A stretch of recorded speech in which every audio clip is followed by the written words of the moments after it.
Saat bulan Agustus saya mendapatkan penghargaan dari Kementerian Kesehatan bahwa Indramayu sudah tercover 99,9% kesehatan masyarakatnya gratis dari Kemenkes berupa UHC Universal Health Coverage.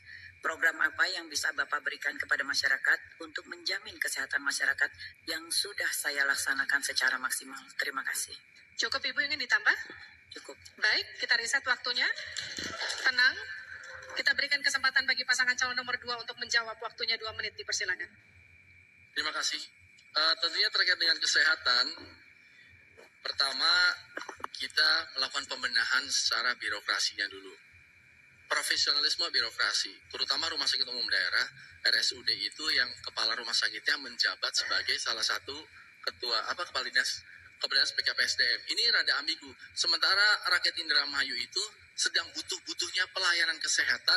Banyak orang yang merasakan bahwa mendapatkan BPJS, ya betul gratis, tapi pelayanannya sangat buruk. Ini keluhan yang saya temukan di masyarakat bahwa mentang-mentang saya gratis, tapi saya tidak mendapatkan pelayanan baik. Sebenarnya BPJS bukan gratis, BPJS itu adalah bayar, cuma di-cover oleh pemerintah.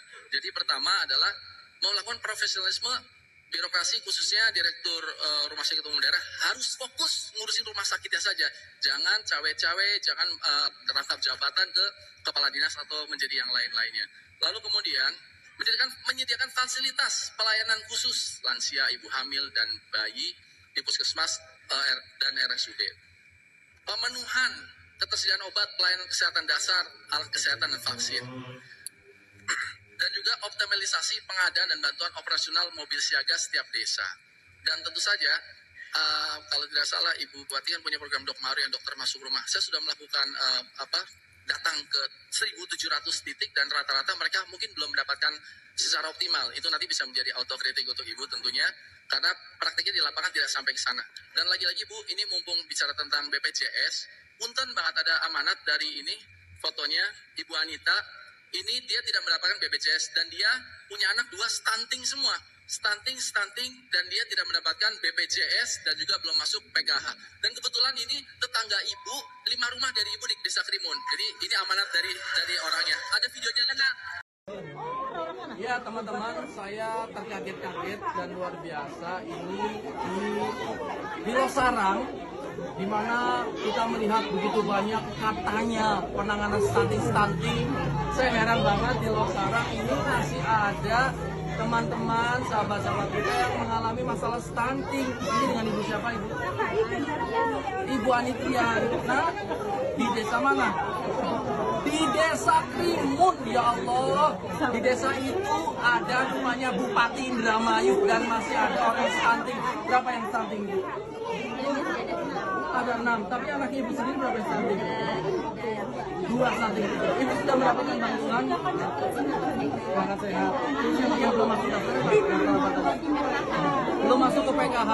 Nah, ini adalah luar biasa ya, koreksi untuk pemerintah Indramayu di Desa Krimun, di mana desa itu adalah tempat tinggalnya Bupati Indramayu Nina Agustina, dan ada warga yang stunting. Dan ini kenapa? Dan belum dapat BPJS, astagfirullahaladzim. Belum dapat BPJS dan belum masuk ke PKH juga. Belum masuk PKH. Ini koreksi untuk Anda. Assalamualaikum warahmatullahi wabarakatuh.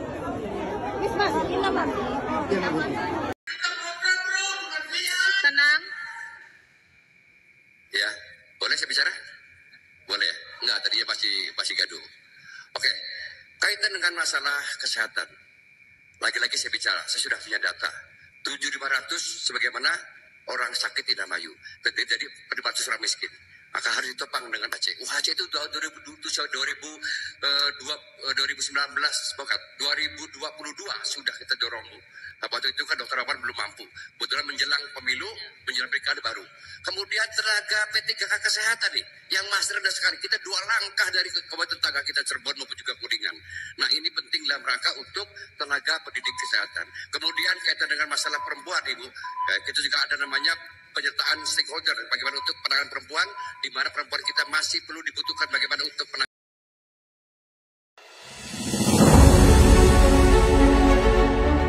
Indramayu itu setelah ada jalan tol 3 jam kita udah nyampe di situ dari pusat ibu kota. Tetapi angka rata-rata pendidikan orang Indramayu itu 5,5 tahun. Jadi nggak lulus SD. Padahal itu cuma 3 jam dari sini. Tapi apa yang kurang di Indramayu misalnya? Indramayu punya pantai yang panjangnya 150 km. Itu sumber protein itu buat ngisi otak itu. Ada gunung Ciremai di depan situ. Itu sumber cadangan karbon kita buat trading dengan Eropa.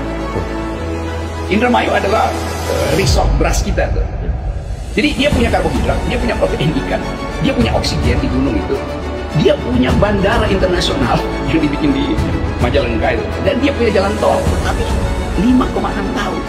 Jadi anaknya itu kemana itu? Dia jadi pengurus di jalan tol. Karena tadi sense of urgency itu tidak diucapkan dengan konsistensi. Bupati langsung ngomong aja tuh calon bupati, tapi setelah itu dia digerogoti lagi oleh birokrasi yang feodal tadi.